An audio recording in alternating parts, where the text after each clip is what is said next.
Super. BS.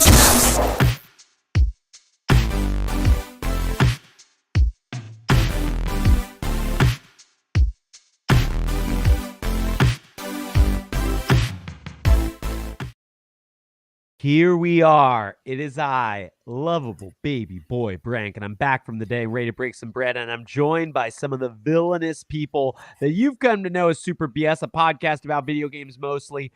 First, I'm going to start with the Glass Man. Glass Man, how you been? I don't feel very villainous, but I'm okay. Ooh, this guy is the best villainous. villains often don't feel villainous. That's a tragic They villain. feel justified. They feel justified in their own villainy. Yes. Yes. All right, and we are joined by someone who's so evil, so vile. We know him as the Despised One. Reveal yourself. Ooh, again, man, always asking me to always say reveal that. myself. It's on a family podcast, no doubt. This is family friendly. Jeez, my pastor would be ashamed of this right now. Your pastor would love you, okay? He's done that before. But anyways, so we need to get something off our chest. We've been watching Andor nonstop. Glassman needs to talk about all the Star Wars stuff, mainly about how much we hate it. Okay, so all your hate mail, please direct directly at Glassman. No. I'll say this: Andor's starting off okay. It's not getting off to the big bang boom it did last season, but it's okay for first 3 episodes. But I was actually going to say, I know Josh will get a kick out of this. So I'm driving. I'm taking my daughter to a friend's house across the other side of Las Vegas from where I'm at. And I drive by the Rio Hotel, and I see on the marquee, Empire Strikes Back. I'm thinking, okay, 45th anniversary of Empire Strikes Back is great. All of a sudden, because I'm at a stoplight, I'm like, what the heck?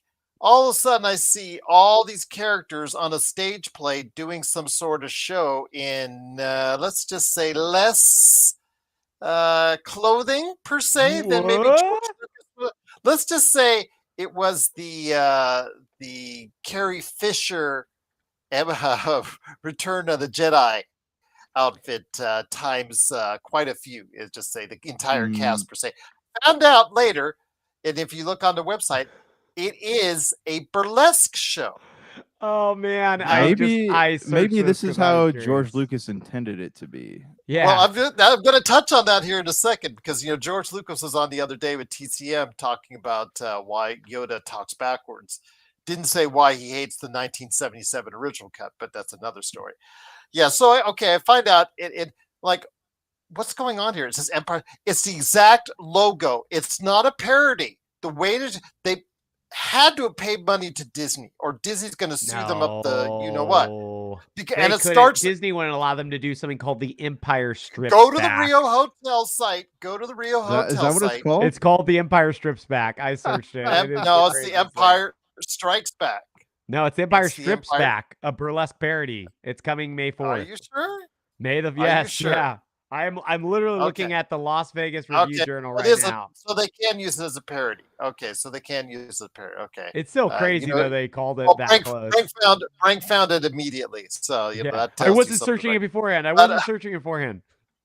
There you go. But so anyways, so I'm seeing that stuff and I'm thinking to myself, man, what would George Lucas think? Well, again, A, he sold it, and B, he did do the Star Wars Christmas special. So that tells you everything you want to know right there. His standards aren't exactly the highest either. So, yeah, I do. I love the depravity that Vegas is known for, that they had to create an empire. And of course, it's starting May the 4th. Yes. So May the 4th be with you. Oh, and I will not be attending, which is going to be your next question. So. Gerald bought all the tickets. I will not be even getting comps for that. No. Should any comps come my way, I will send them down the road. Yes. Send them down to Gerald. Okay, at Gerald the Glassman. Actually, I will stop by the Wetzel Pretzels next door to where the Rio? theater is at. Yes, because Wetzel Pretzels, they have some free pretzels coming my way. Is parking at least free at the Rio? Oh yeah. Okay, so you can get your free. There's no way they can charge. Nobody goes there anymore if that'd be the case. Oh, that's a dying hotel. What are you talking about? Rio is the #1 hotel in Las Vegas. Everybody knows. used to be pretty good. Those days are long gone. I'm sorry. Yeah, Sorry, Josh. I've heard it's not very nice. It's Josh's favorite, so he just can't stand anyone Probably get a good room rate right there, though. Yeah. belittling the Rio Hotel. Okay, so That's the DreamWorks hotel with the blue bird, right? Is that what we're talking about? yes, it's Rio Yeah. from the popular I just want to DreamWorks make flick. sure.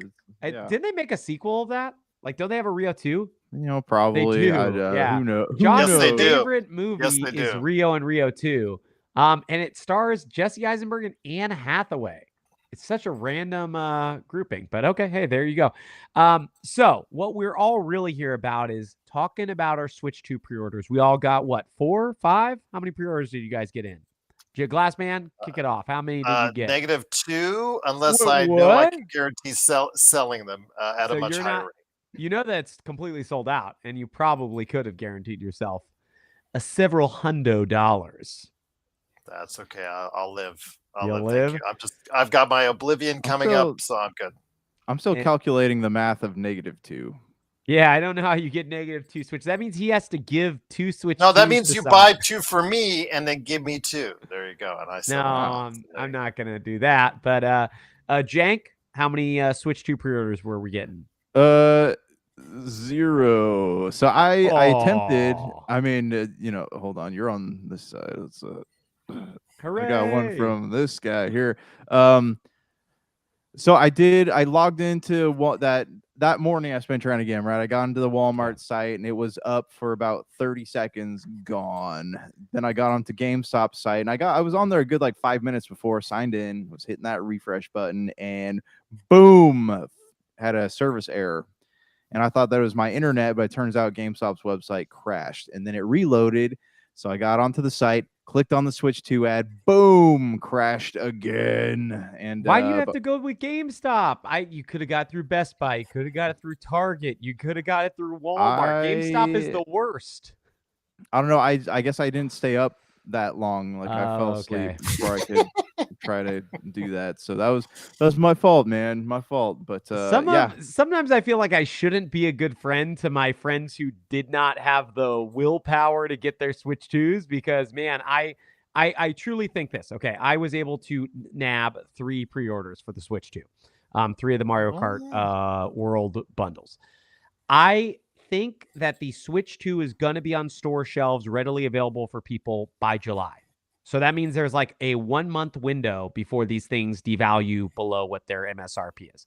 And I do think for that one day that they launch, people are going to pay an insane premium for them because it's going to be hard to get.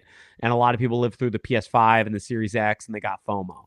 But I do think as soon as we get out of that launch window, I just don't see the majority of people being like rushing out to spend $450, $500.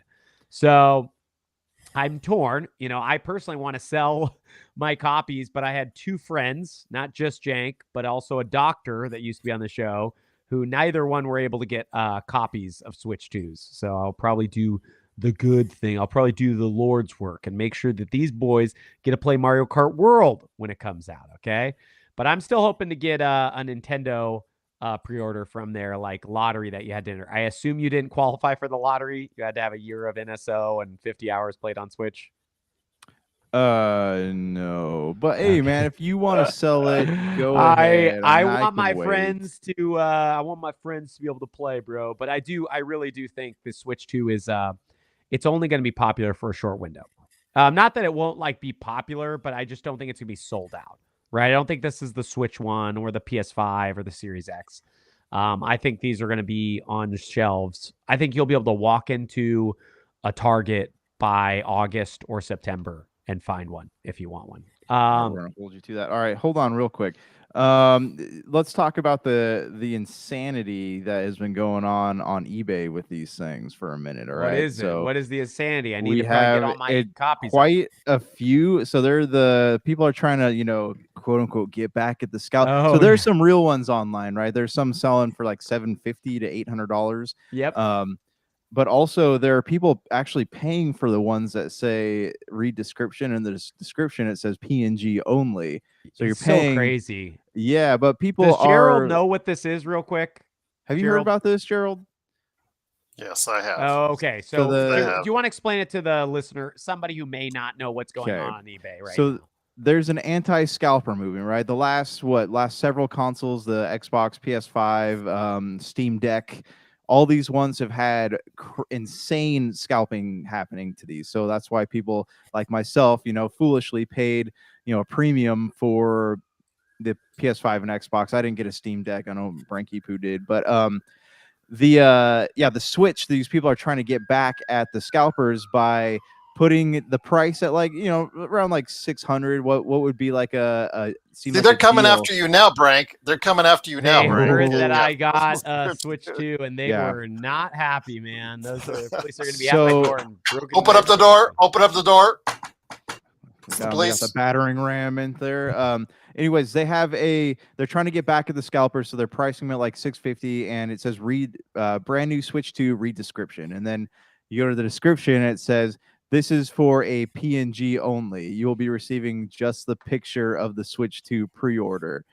And some of them are saying this is to combat scalping of the Nintendo Switch 2. But sure it is. I was just going through the sold listings, and there are quite a few people who actually fell for it. So isn't it crazy that somebody can, like, honestly, I don't know if they're lying to themselves or they're just straight up lying, right? But like, how could somebody? Because I know there are people online. Because when I searched it, they said people clap back, right? That was the title that the bloggers used on, I forgot which site, but they said clap back at the scalpers, right?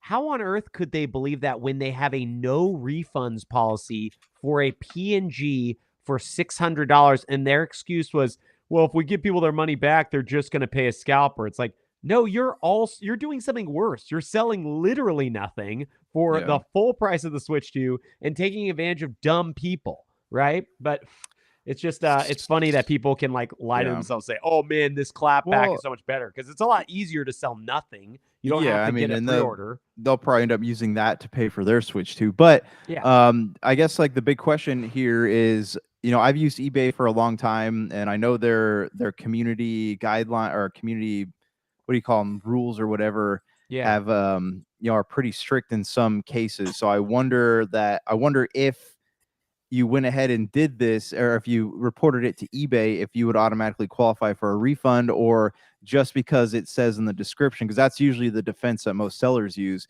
Well, it says, item broken or missing pieces or whatever in the description, if that would be an excuse to not give them a refund. I wonder how eBay would look at something like this. I have no clue. I mean, I'm guessing if you really want to get a refund and you're willing to go through the headache, which you probably are for $500, you'll probably be able to get one, The thing that's a little bit more troubling for me specifically, as I have these, and like I said, it sounds like I'm probably not even going to scalp them anyways because I had some friends who couldn't get it, but is the Switch 2 on eBay right now is not going for the record numbers that the PS5 or the Series X was going for. Even the Series X, when it came out at launch, you would find it normally for about $800 to $900. I'm into $1,100, I remember. Yeah. And the PS5 was going for $900 on the low end, right? Like $800 to $900. Well, the Switch 2 is the same price as the PS5 and the Series X at launch, and the normal rate for it right now is at $650. So at about $150 above markup, I guess $200 above the Switch Solo markup. But I mean, when you're done with your seller fees and all those other things, I mean, you're making what, $60, $80, like $80. So it's it's definitely not like what my Switch 1 was, where I bought 4 of those for $300 and sold each one for about $400 to $450, and I was able to pay off my Switch entirely, and it was awesome because I was poor and didn't have a lot of money. So it's great to be able to like put some stuff on a credit card and then get all my money back. I can't wait. I don't know about you, Janky, because you're gonna probably get one not long after me. I just need to ship it your way, but if you don't get one at launch before then. But yeah, I don't know about you, but I'm pretty excited. I think Mario Kart World is going to be a blast. Are you excited to play it or no? Yeah, actually, I'm pretty excited. Because I coach esports, so I've been, Mario Kart is one of the games the kids always play. And I tell you, man, like I did not realize that there was as much strategy involved in that game as there is, because there's all these some of these players, like they'll sit there, they'll study the shortcuts and like where are the best boost points, and it gets crazy, man. So I have kids who will go and they'll hit all the corners perfectly, like they'll drive it like pros, but they will still lose because there's all these hidden pathways that they didn't know about. So I'm excited to get in there and be the first to know about these things, so that And when you're gonna I'm beat those kids. So when you put your wig on and you join as the junior high esports Mario Kart player as a fellow young man, you will win all of them. You're gonna be like Gerald. You got your National University shirt on. They're gonna look at him funny with the beard, though. They're gonna look at him funny, man. That's very mature looking kid there. He just matured at a young age. Beard here. No, but I mean, at least is that like a wedding ring on you, or is that a class ring on you, sir? Don't worry about it. No, but I mean, at least if I play it first, I'll know what I'm talking about when I'm trying to coach kids, you know? Which, I mean, I'm all about coaxing kids. I didn't know about coaching out. That sounds terrible. No, scratch that. It's fine. We've got 6 people. Now they've all quit listening. Okay. Beyond Switch 2, we have some fun stuff to talk about. Microsoft threw us all for a whirlwind. We were all excited to play Expedition 33. And out of the blue, Microsoft has to come out here. Really? Was it? Well, hold on. Was it really out of the blue? Not one person had rumored it. No one even knew what was going on. We didn't even know that Microsoft was going to do anything. We just thought, hey, this will never happen. This is impossible. Nate the Hates never said anything like this, and he's a liar, and we wouldn't believe him even if he did. Everybody knows what we're talking about. The very, very well-known Oblivion remake, remaster, whatever you want to call it. It's now officially titled the Oblivion Remaster. Launched. What was it? Shadow dropped on Tuesday of last week. So about a week before you heard this. It's on Game Pass for free. It's also on PlayStation 5. You can pay it $50 for it on anything. Steam as well. Steam as well. A lot of people buying it and playing it on Steam.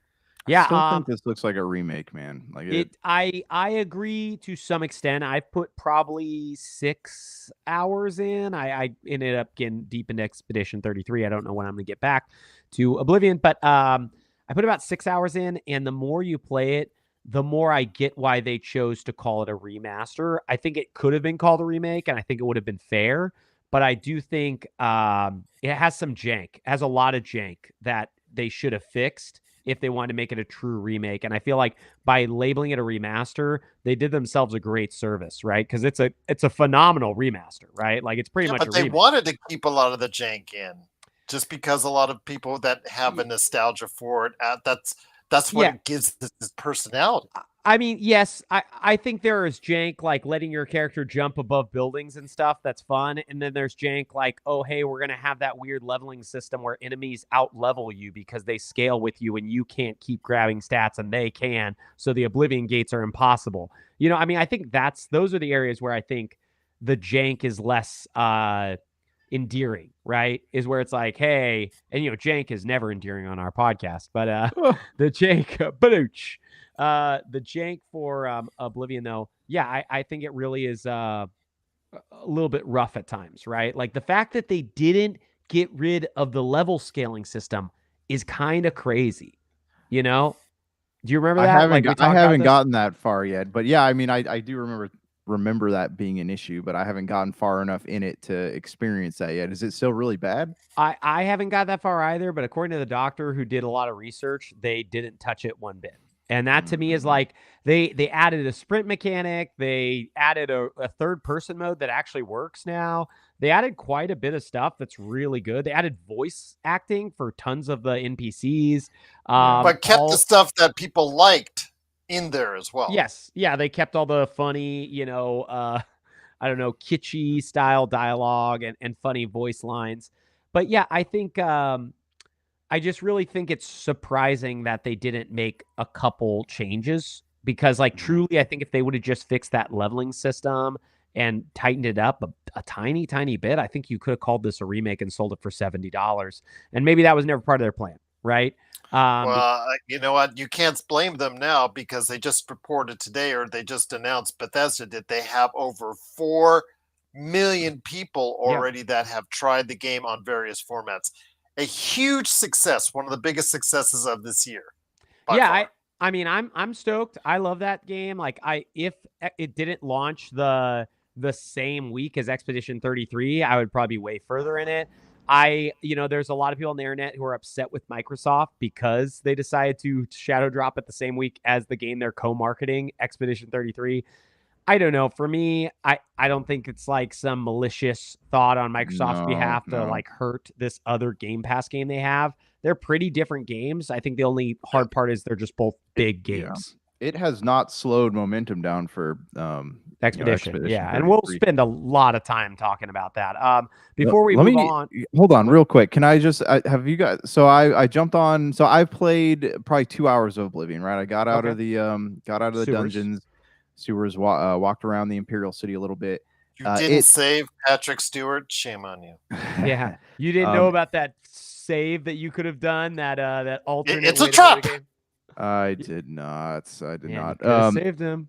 Game is beautiful. All right, like I instantly. Yeah, you're right. Instantly felt the nostalgia of days gone by as I was sitting there playing this, because I mean, this came out when Branky, we were in sophomores, right? I think we were middle schoolers. No, this was senior year. It came out in 2006. 2006. Okay, yep. All right. So right it was supposed to be a launch title with the Xbox 360, but they couldn't make it, so they released it early in 2006. Yeah. Okay. Well, I mean, the game still, like, I felt I was taken back, man. I felt like I was back in high school again, but which is good. I mean, I imagine that's what they were aiming to do. So I'm excited to actually like get into the Oblivion gates. But did you guys read? So IGN posted a story by a guy named Wesley Yin Poodle, and he's talking about how there's Yin a Redditor Poodle. named. I like his name, Yin Pool. There's is that what it is? Oh, Pool. Yeah. Sorry, I mispronounced that. But there's a Redditor named G Noblin XD, and he's talking about how he was able to find a crack in some of the outer barriers of the game, and he's able to slip through there and explore some of the lands outside of the Oblivion map. Really? Yeah. Oh, yeah. So, hold on, let me see what they named specifically. He talks about the shoot, where was Hammerfell, it? Morrowind, Somerset Isles, Valenwood. I think, isn't that in the DLC? I thought. I don't know, but he said he went. So Daggerfall. No. He said he went to Valenwood, Skyrim, and even Hammerfell. Even the rumor setting of Elder Scrolls 6. Yeah. Oh, okay. So really interesting. I wonder if they did that on purpose or if that was just like a glitch that they missed, but still really neat. I hope they keep it open because I'm sure there's going to be a lot of people going and checking it out, or even if they populated some of those areas with NPCs at some point. Yeah. One thing that's interesting about this person, Wesley Yinpool, I believe the IGN journalist, why is there no video that like shows? They're showing it. They're looking out. They're showing pictures and looking out on Reddit, though. Yeah, I see. But there's no. I don't see a video. That's. I mean, in this day and age, doesn't that seem a little weird that there's no video, right? Like if it's actually. I mean, I see this one of them jumping, but how does that? I mean, how does that look any different than just like Cyrodiil? Yeah, I don't know. I just read it, man. But Reddit. But don't kill the messenger. Don't kill the messenger. I will kill every messenger. Okay, those are the people I kill. I don't actually kill the non-messengers. So let me ask y'all a question. Do you think is this a roll credits on it again? You're gonna dump the 60+ hours into this game to wrap it up? I've already gone over 100, and I lost count at 130, but. I'm well beyond that, and I didn't even start the story until I started talking with you guys on it. Then I finished the story, so I can't wait to get back in it. I know that my family wants to buy me the digital deluxe version of it, so I'm waiting on that. Since I can't get into it, I am going to do everything. I barely even touched Shivering Isles and Knights of the Night. Oh, wow. Those DLCs. Okay. That tells you how much I love just the core of the game. Yeah. So I'm gonna do That's what I'm excited for, because I never got around to playing those DLCs. I forget, I was on to something else by the time those came out, so I never got a chance to play those. So that is what I'm looking forward to. And both those DLCs come with The Oblivion remaster. The regular version that you can play on Games Pass or just buy as regular. If you want the digital deluxe version, that has a lot of the DLC, including the horse armor, at the time what was considered the first microtransaction ever. But it also has, I think, exclusive quests that they added on to it as well that were made specifically for this remastered version. So yeah, I can't wait. I just can't wait to get back into it. Yeah, I mean, it looks great. It looks sensational. Looks fantastic. Yeah, it definitely looks, I would say, a lot better in pictures. And right at the beginning, the more you play it, the more you notice, like, oh, this is an old game that they did a touch of paint to. It's not bad. I don't say that to belittle it. I'm just saying it's like when you first turn it on, it's astounding, right? Like you see it and you're just like, what on earth? They pretty much remade the entire game. It looks incredible. But the more you get into like Imperial City and a lot of those places, you start to see some of the like cracks in the armor, right? Mm-hmm. For me personally, I know I won't finish it. I would love to. I think it's an incredible game. I think it's worth 80 hours. But I mean, we're about to talk about probably one of my favorite, maybe my favorite game of the year soon. And then on top of that, we got Doom, the Dark Ages coming in like a couple weeks. We have the Switch 2 coming next month. I have to go out of town for a lot of work stuff in the next few weeks. Like, it's just, I don't see myself having another 80 hours of free time to go through a game that I mean, Shivering Isles is one of the best DLCs you could ever play, but I already finished it back in the day, you know? Yeah. I mean, okay, so just to piggyback on that, I am excited to get in there and dig into that world a little bit more. But the more that I sat around and thought about it, I started thinking to myself, like, there's a lot of content in there that I did enjoy playing, but there's a lot of it too that was just an absolute pain in the butt to do. And I keep thinking to myself, do I really want to go back and redo those Dark Brotherhood quests? Do I really want to go back and redo some of the other side quests that were incredibly difficult? And even just going through the Oblivion gates, like there's a couple missions that didn't just involve closing the gates, but they actually took place in, what was that other world that where Oblivion, and anyways, where like it didn't involve closing a gate, but you were still in that world, and you had to do I forget exactly what it was, but I can picture it in my mind. But there's just some of that stuff just took so long and it was difficult, and I just don't know how badly I want to sit there and do a lot of that stuff again. Yeah, I mean, and if you guys hear, there's pretty much a car show going on outside of my house, so I apologize for the noise. Plus the need for the police. Yeah, I mean, it is like so wild. We started recording and there's been like a million loud noises, so this could be a fun podcast to listen to. Yeah, I kind of agree with you in terms of there's a lot to it. Yeah, do I want to do the whole arena quest again? Sure, because I love that. That's one of my favorite memories of all time, is doing the arena in Oblivion. Would I like to do Shivering Isles? Sure. There's a couple things that I don't like about it, and this is actually goes back to the original Oblivion that I just forgot.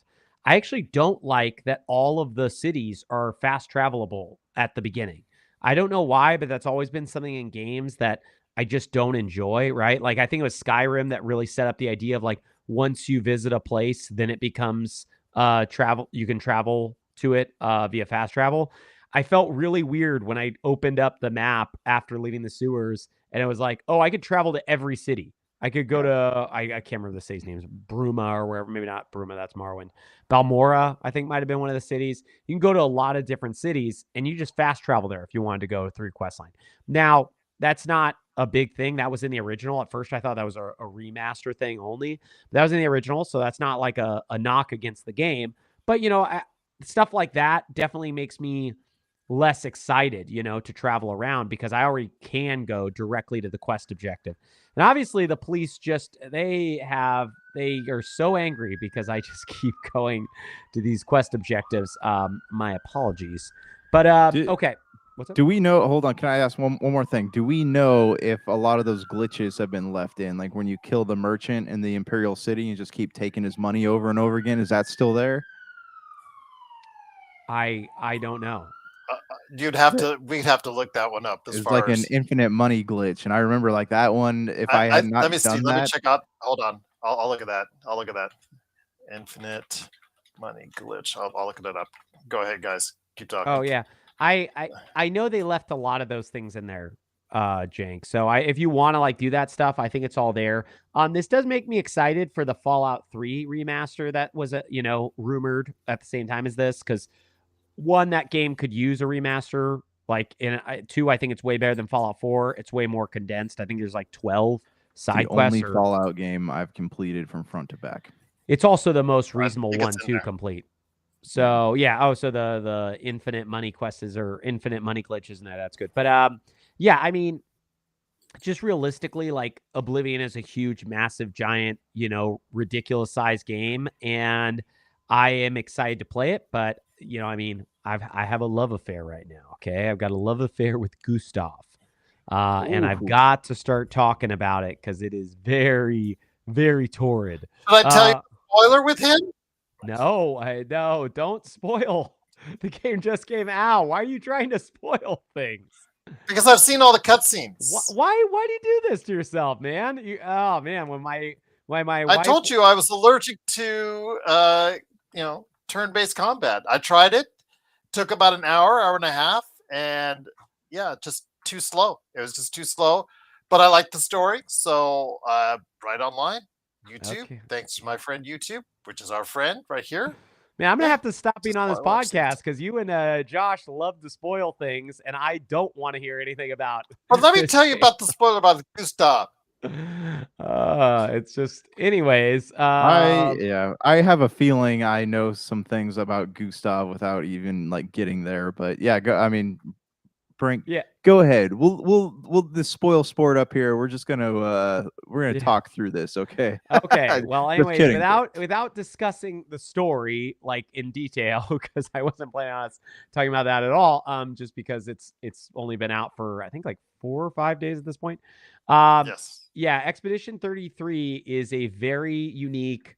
I guess you could call it like a B tier or double A or triple I, whatever you want to call it, game that has like what seems to be like a lot of talent behind it and a really good budget, but not obviously the polish that you'll see in like Ubisoft or whatever, like a $200 million game.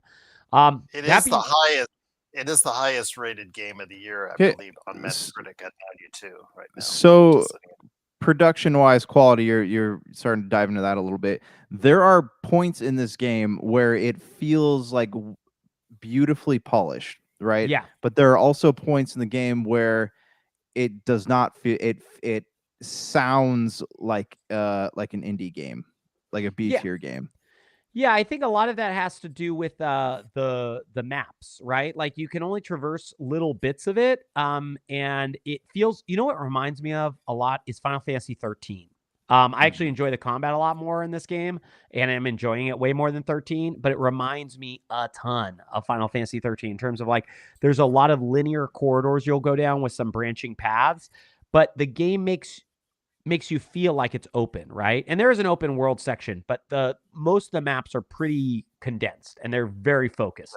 And you maybe have 2 paths you can go down. That being said, like the Star isn't just this incredibly well acted, well delivered story.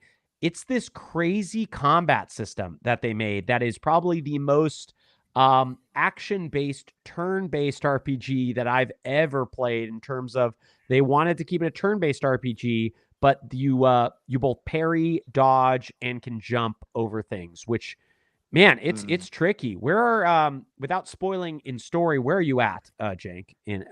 Or have you started the expedition yet, or? Yeah, so I started the expedition. So I'll be honest, man. Like I spent a lot of time in the prologue because I watched my daughter play it, and she had gotten just to the end of the prologue. So I was like, oh man, there's like she didn't talk to anybody throughout the whole course, and so like I just not to sound like I'm beating a dead horse or anything, but we always talk about like lore dumping, and this game does such a fantastic job of not doing that, but still making you hungry for like what in the world happened. So I actually spent extra time walking around trying to find literally anybody I could talk to, anything that I could read to find out what in the world happened in this. What happened? Why are we doing this? And they still don't answer your questions, but it's not just the enough to beginning. make you know, but it's Yeah. still enough to make you want to like move forward. So it's the first time in a long time I played a game where I'm like, I just can't put the controller down, or I'll be thinking about I've been thinking about it all day. Like I can't wait to sit down at the end of the night and play some more of it. But yeah, no, so I got to the I started the expedition. Right now I'm wandering around that forest looking thing. I haven't gotten too far into the it. first zone, if you will, that you get to like actually explore. And Without revealing the party members, even though I think the early ones are in the game, like in all the teasers and stuff, have you had a second person join your party yet, or are you still just solo? I'm still just solo right now. Okay. The game gets a lot better once you have the full party of 3, I will say, because currently it's when you're just one individual, it's so punishing, right? Every single dodge or parry that you miss could be the end of your run, and then you have to like, it's not a roguelike, sorry, the end of that thing, and then you have to reload the autosave and start that battle again, right? Whereas once you have 3 people, you can revive your characters, you can heal them, and you can give them AP. Those are like they use kind of the Estus flask system from Dark Souls, where you get these items that you can add more and increase their power or potency, right, for potions. But every time you rest, you get them all back, right? So like I now have 3 healing potions that are slightly better than the original. I'm sure I could probably have more if I used a guide. You know what I mean? I was curious about that because I hadn't seen any like markets or anything on the game. There are markets and stuff. You'll see lots of stuff. It's because of like the weird triple I, double A thing it is. It's less like you can't go in expecting like a Final Fantasy, right? Like you're not going to have the Midgar open world section that you'll have in other games. It's like the towns in there just have so much less going on, right? Like maybe the first one I visited maybe has like 15 NPCs, which is still a lot, but it doesn't feel like, like you'd walk around Final Fantasy VII Rebirth through any of the big cities in those games. That being said, like you, I think the story is phenomenal. Gerald, without spoiling anything, since you have watched all of Expedition 33, did you enjoy the story? I thought the story is good. Okay. There was some twists in it.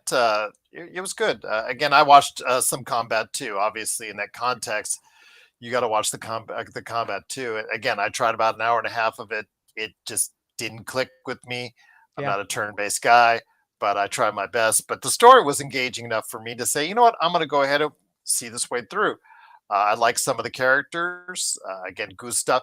Like you said, it is for a French production. This is French. Okay, you need to go ahead and understand a lot of these individuals have British accents, and this was made by a French development studio.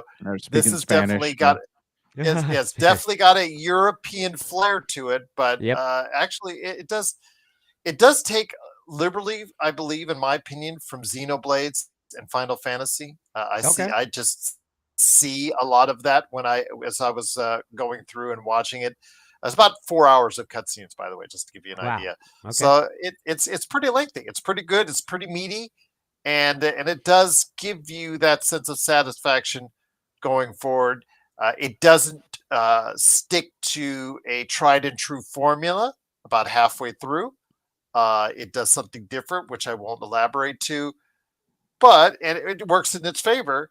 And it brings out, the only thing I'd say again, I would like to see more is this. It would have given the option for your choice, turn-based or just a third action, just third person action here. I would have played through it had it been third person action here, no doubt, and I would have loved it if it would have been a co-op third person action here, because I think it sets us up. So you said it.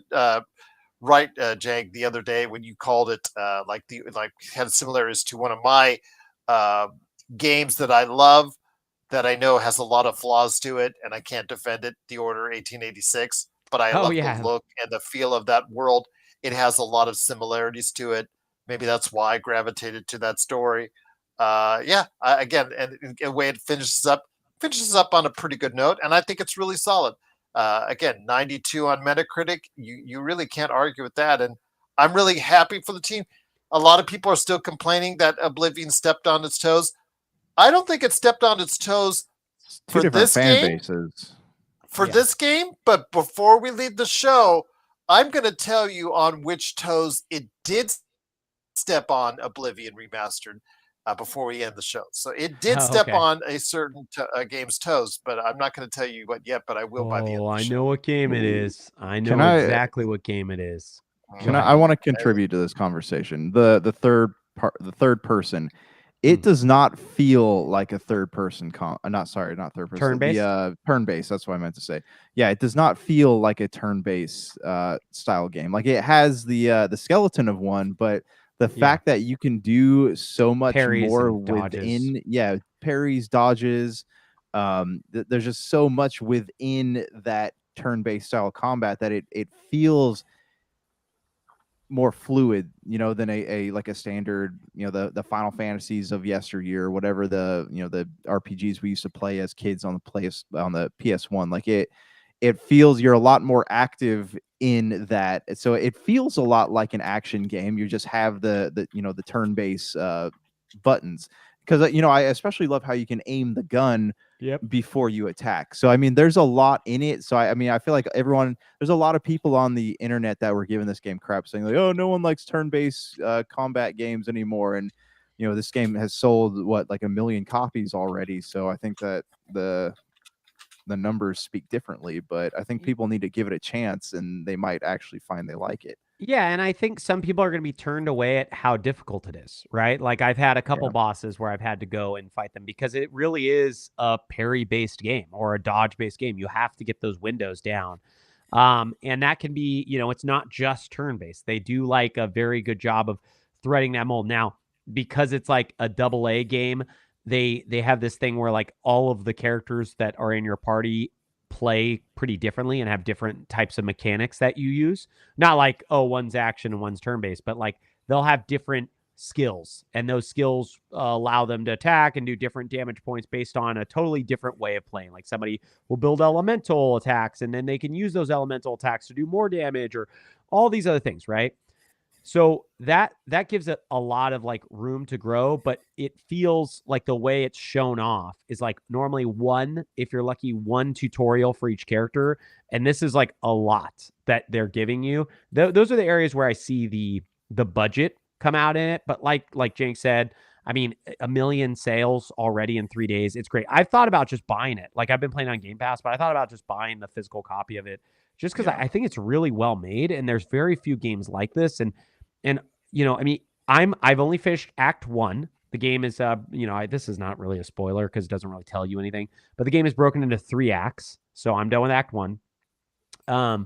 And I really like it. If it somehow holds the pacing and the intrigue and all this stuff and keeps me wanting to know what's going on and what's happening next, then I'm going to do it. Now, I think the only bummer for me is like, I don't care that much about exploring the rest of the world. I just want to get through the story. I want to know what's happening in the world, So it's there is an open world section, which it's so funny.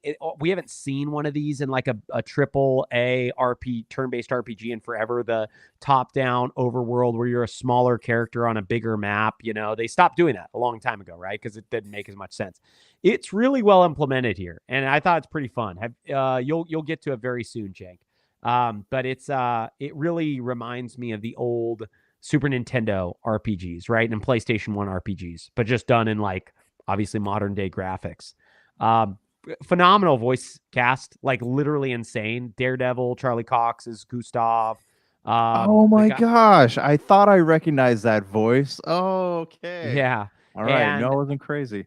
And what's his name? Andy Serkis is a voice actor in the game. The character who played Clive Rossfield from Final Fantasy 16 is a voice actor in the game. I don't know the 2 female leads, but everybody says they're great. Jennifer English and stuff. And their voice acting, all of it's been phenomenal. All of it's been like really, really just excellent voice cast, right? And the lineage from the game, I guess, is supposed to be like Ubisoft developers that left. And you could see, right? You could tell these people like have skill. This is like a really, really well made game. I love it. I'm like so thankful they made it. I'm so thankful it came out, and like out of the like weird AAA or AA, triple I games, Lies of P, this Stellar Blade, I think this is my favorite one. And I liked Stellar Blade a whole lot. So, yeah, it's so good. But yeah, I'm hoping you get to play some more. I'm probably only about 8 to 10 hours in, or maybe not even 10, because I think the game's only supposed to be like 26 hours. So, but I'm thankful. I don't want it to be a long game.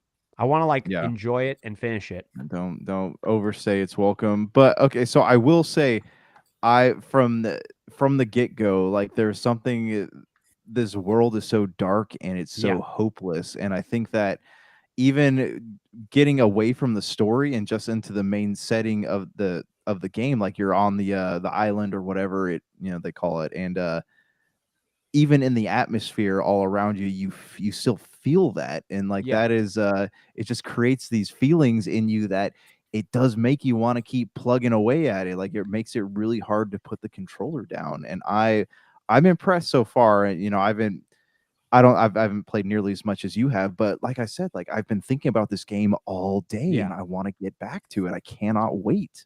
And you're gonna there's a lot of moments of levity, right? Like, they have a minion style character group that's in the game that's pretty funny. There are jokes, right? It is a heavy game overall, especially at the beginning. It's just like, I mean, this is not a spoiler because this is literally just the plot of the game. Is a painter paints the number on a stone tablet, and that's the people that age and older die. They vanish immediately, right? And every year that number drops by 1, and they've sent out, I think, 60, or I forgot how many expeditions. I think 30. No, it's not. It's weird because it's Expedition 0, and then you find other expedition journals. So I don't totally know how many. I feel like I read somewhere it was like 60 expeditions have gone out. So it's been 70. I think it was higher. I okay. think it was higher because it was 70 years like when you do the quiz in the 80s. and the prologue. I thought one of the 80s was mentioned, but I may be wrong. But I know it was higher than 60. I mean, so the hard part too, though, is it's like 0, but then it goes to like 85, 84, 83. It drops down. So like the last expedition before 33 was 34, right? But it doesn't start at 100. It starts at 0. I think 81 is mentioned, but I'm not. Yeah, again, that's just going by off what the cutscenes will tell you. Yeah, you were saying you thought 70 or so years. Because I talked to all the NPCs at the festival, and one of them was like quizzing you on how long the expedition has been taking place. I'm pretty sure I answered 70, and I got that right. So okay, yeah. I mean, I forgot. Like, there's a lot to it, and that beginning of it, like, I felt like while it was really interesting at the beginning, it really starts taking off the second that you head out for the island, right? Like, the second that you start doing the actual expedition. Gerald, I think there's totally a world for this game where they could have made another co-op expedition game, right? Like a roguelike action third party, try to get to the end style. I would have been all in. I would have been all in on that one. But I do love the way this one is implemented. I've had nothing but a ton of like fun. I will say it's a little bit stressful. So it's a game that like I look forward to playing, and then I want to do like 3 battles, and then I want to stop because it's so hard that it's like I don't want. It's the same feeling I have every time I play Dark Souls. Game. It is just, it's a heavy game. Like I said, I've watched all the cutscenes. It's a heavy game. I know they try to provide their moments of levity, but I just don't think those moments of levity really click or are really that important. So it really is heavy because the stakes are heavy. Yeah. Because of what keeps happening to this community each and every time out, should these expeditions fail or keep failing. So in that sense, the theme is just so heavy.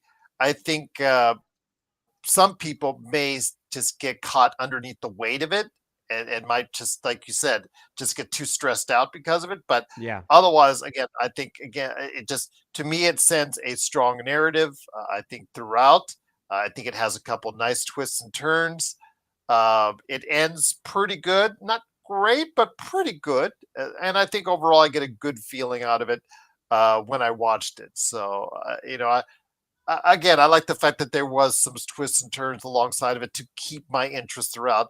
But it is a very heavy game because of what's at stake for that community during it. And again, I just wish I would have been able to play it, but the turn-based is different. I will give you guys that. It's different from any other turn-based game I've tried to play.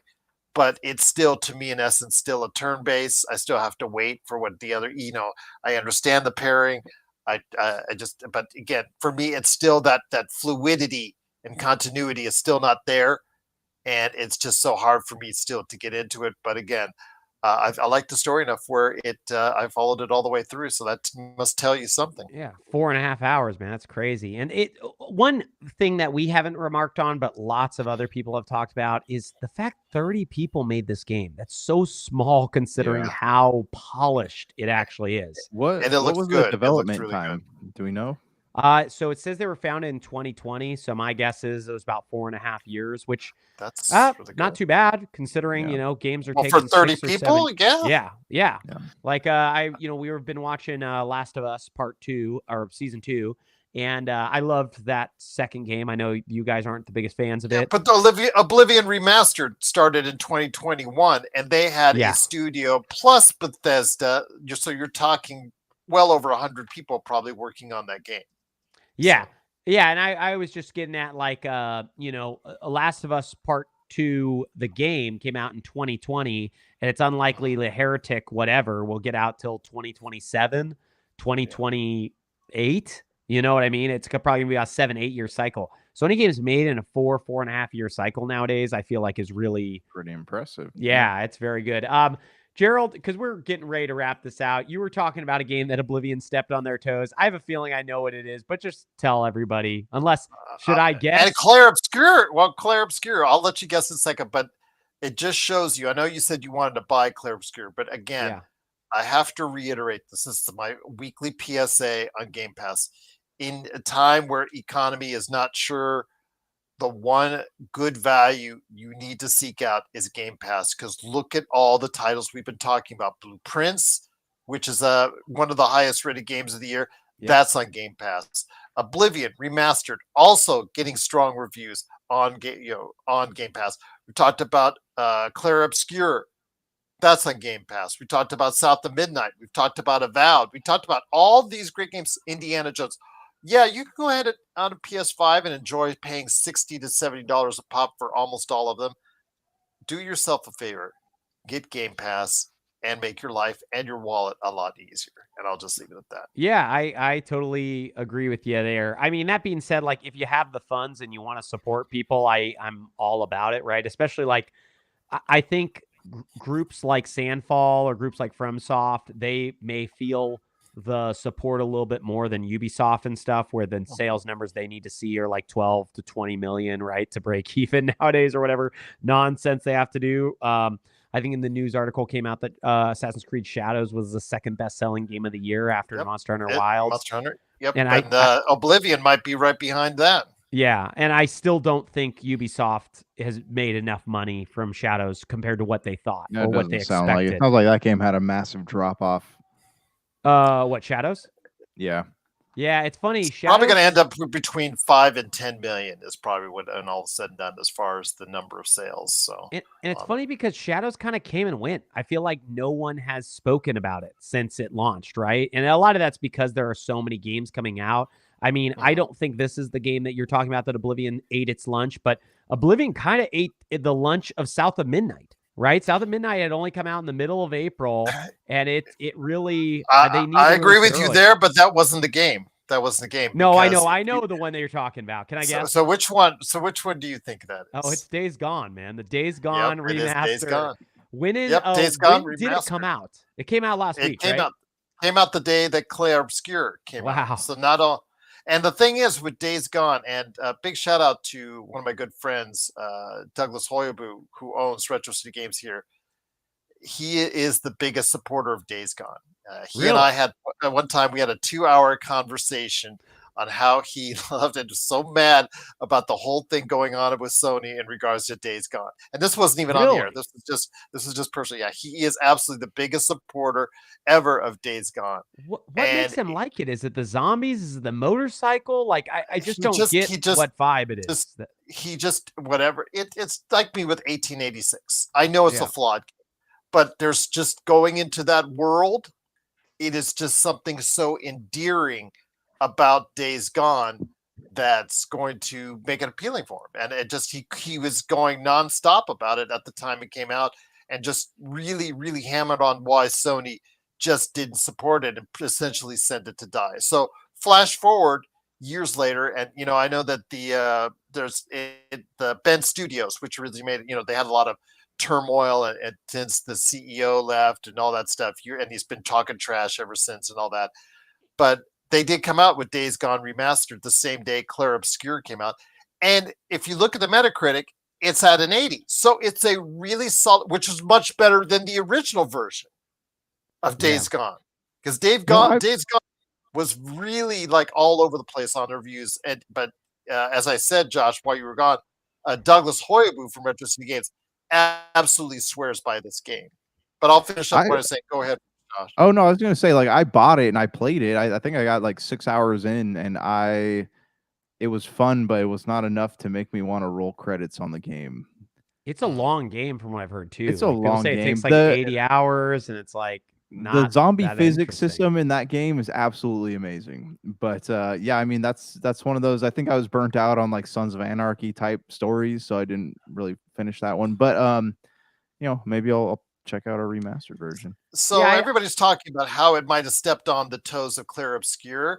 I don't think that was their intention at all. What they may have been stepping on the toe of, and like you said, South of Midnight is one, but Days Gone Remastered. Because Days Gone Remastered was to be the only Sony release of this part of the calendar. It got pretty good reviews, but you know what? Nobody knows about it. It's like a whisper, and Sony has done nothing to promote it again. And it just completely got trounced by a game on its platform from one of its major rivals in Xbox, which is just hilarious that Xbox is getting all this notoriety for Oblivion Remastered on the same Days Gone. It just can't get any breaks, can it? It's like two games that Sony Xbox has had is a part of. Yeah, but Sony's also had like a horrible track record with like releasing their games around times when they don't. The second time, like you've had two chances with this game. And both. Do you remember? I mean, the biggest flub ever. I think the biggest historical flubs that Sony ever had is the releasing Horizon Zero Dawn before Breath of the Wild. I think it was released a week or two before. No one ever talked about Horizon Zero Dawn after Breath of the Wild launched. And then they releasing must have talked about enough because they've lived in that world ever since and had releases, re-releases, a Lego game after that, and now they're going to have a movie off of it. So but somebody it was still like I think that's Sony pushing it because it didn't make a lot of sense. I think the first one sold okay, the second one did not, and the second one they released the week after Elden Ring. That one, they just have had. And then the weirdest thing is they kind of put Days Gone Remastered out to die because they also announced Ghosts of Yote this week. So it was like, they announced the October release date. So it's like, you're not even giving, I forgot Days Gone was coming out. I know we had talked about it previous weeks ago, but like, I don't remember, and I follow gaming I thought news. It was coming out of summer. I swear to you, I thought it was coming out in the summer. But yeah, it just like I noticed that, it just came out. Oh, the same day Clair Obscur came out. Oh, just got trashed by Elder Scrolls. Phil Spencer laughing hysterically at Sony once again. Yeah, we'll see. This is going to be a pretty interesting Xbox games are selling better on PlayStation than Xbox than PlayStation. It's so funny. Yeah, it is. It's really, really interesting. I think where we're at with kind of Microsoft moving more into the third party, but also still keeping their hardware and platform. Because like we are walking into like a world where Sony's top games this year will probably be on the top 10 will probably be Forza Horizon 5 and potentially Oblivion. What a slap in the face. Indiana Jones. Yeah, maybe even Avowed by the time it comes. You know what I mean? Like, because really Sony's only got like what Death Stranding 2 and Ghost of Yote. Otherwise, PlayStation is the new Xbox. See, they didn't tell anybody. PlayStation is the new Xbox. Forget about the Xbox 720 or whatever. The new Xbox is PlayStation 6. Let me tell you guys something. I bought both the the remake or remaster of Horizon Zero Dawn on PS5 and the director's cut of Ghost of Tsushima. This was about a month and a half ago. I played a few minutes of both of them, and I just did not have any desire to play them again as much as like Yeah. I thought that I would. And yeah, so I don't that being said, like I don't know how bad I want to dive into Ghost of Yotei or whatever comes next for Horizon. I think I got really burnt out on those franchises. I can't wait for my conversation next with Douglas Hoyabu from Retro City Games. That's all I'll say. Yeah, I mean, so bad. I'm in a weird boat because Ghost of Tsushima was like one of my favorite games amazing. of 2020. Yeah. But I will say, like, times have changed. I was also unemployed at that time, so I had nothing to do but like play the biggest titles when they came out. To like I probably finished Last of Us Part 2 in a week and a half because I was so interested in the story and I had so much free time. So those times are no longer here. So if Ghost of Yotei tries to like be sniffing its own farts, like I don't have the time to deal with it, right? So I am excited. They said it's going to be non-linear. They said there's going to be a lot of other fun stuff that's happening. I hope it's good, but I am a little bit worried that Sony's lead time on these games of 6 to 7 years of development for many of them. This one I know is only a 5-year plus development cycle, but 6 to 7 years of development on most of them means that these games are probably going to be 40, 50, 60-hour mammoths. And we all only have time for so many of those, Oblivion's out. I didn't even finish Avowed. That was also like a shorter one, but still a 40, 50-hour one. Outer Worlds 2 is going to come 73 hours and counting for me. Yeah. Well, I mean, some people play more, but you can finish in 40, 50 hours. Yes. Outer Worlds 2 is going to come out. Who knows how long that's going to be? Probably at least 30, but probably closer to 50 hours. You got Doom the Dark Ages coming out, probably a 12 to 15-hour game, right? I mean, like you're talking about hours and hours and hours and hours gaming. I mean, we're eating good gaming-wise, but, if you have anything to do besides gaming, choosing what you're going to play this year is going to be probably the hardest Who decision. Needs the life? Who needs the life? Especially when we hear like the summer gaming stuff, like all that with Microsoft, Sony, Nintendo, even the Summer Games Fest, like it sounds right now like it's going to be a pretty packed year. So yeah, we do have to pick and choose. And I guarantee you when 2026 rolls around, we're going to have a pretty massive back catalogs to go through. And I mean, the main thing that we all need to remember is not only do we have good games, we've got great gaming movies like Until Dawn that came out, which is like charting up the charts. It's nonstop. The #1 movie in America, considered to be the greatest. It only needs to make 20 million at the box office because it only costs 15. So I don't know if it's going to make 20 and million. Sony spent like $10 marketing the movie. So yeah, I don't know if you heard, they also removed the writers from the credits. That was like the big controversy that happened to them this week, is the writers are not featured in the credits for the Until Dawn movie. Honestly, if Sony did them a favor. I think anybody who wrote on that film probably does not want to be remembered for writing on Until Dawn. I don't know, man. I'll never probably see the Until Dawn movie. I will be blown away if it actually makes $20 million. Are you ready for Split Fiction with Sydney Sweeney, by the way? Oh, yeah. You know what's she's getting around, man, because I actually read something that she's supposed to star in the live-action Gundam movie, too. So that's been... She's the making new, her way, what was the name of the girl that was in Transformers?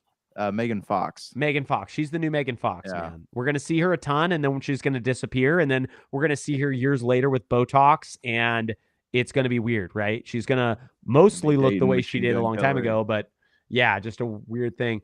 Yeah, so Until Dawn made $8 million. So we'll see if it can hit that 20 million. I guess it was 18 million worldwide, but yeah, I think if it gets over 25 million, I'll be amazed. I just don't think it has a shot on Earth.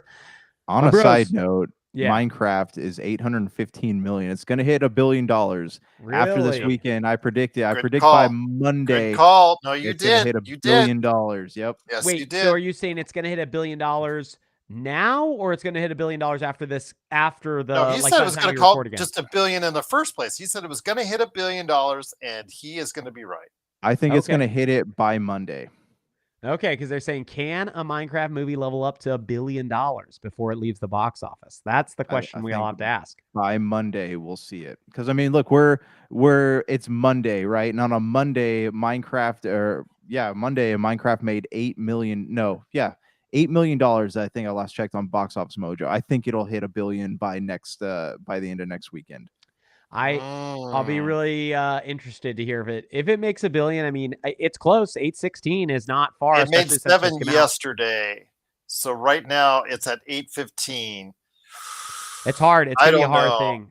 I think it's going to take three weeks at least. Because remember, Thunderbolts is coming out, and that's going to steal a lot of the box office. But also, is 3 weeks like? I mean, in movie and like entertainment nowadays, will people even be watching in 3 weeks? Right? Like, if I haven't seen a movie normally in like the first 2 weeks it's come out, I'm never watching in theaters. It's going to live off its international. It's almost 500 million internationally. So ultimately, what it does internationally is going to determine whether or not it makes $1 billion. Oh, okay. Well, we will see, my bros. I'm excited to see if Jank is wrong and I'm right, or if I'm wrong and Jank is right, and I have to wear a chicken jockey mask all day, which that's what I'm expecting to do. Well, you could go to one of the new shows that they're doing with the meme worthy, and there's sing along that they're doing those with Minecraft as well. So that's what I love going to sing alongs. Those are my favorite special showings. Yes, there you go. Become a meme. Well, we got to get these babies to bed, okay, guys? So we got to end this podcast. By these babies, I mean Jank and the Glass Man. Brank, will go and tuck them in, and then I will come back home. This is going to take a long drive. It's 5 hours to Glass Man, another 12 to Jank. This is going to be a long night. We miss you guys. We will talk to you soon. This is going to be a blessing upon men. Peace. Peace.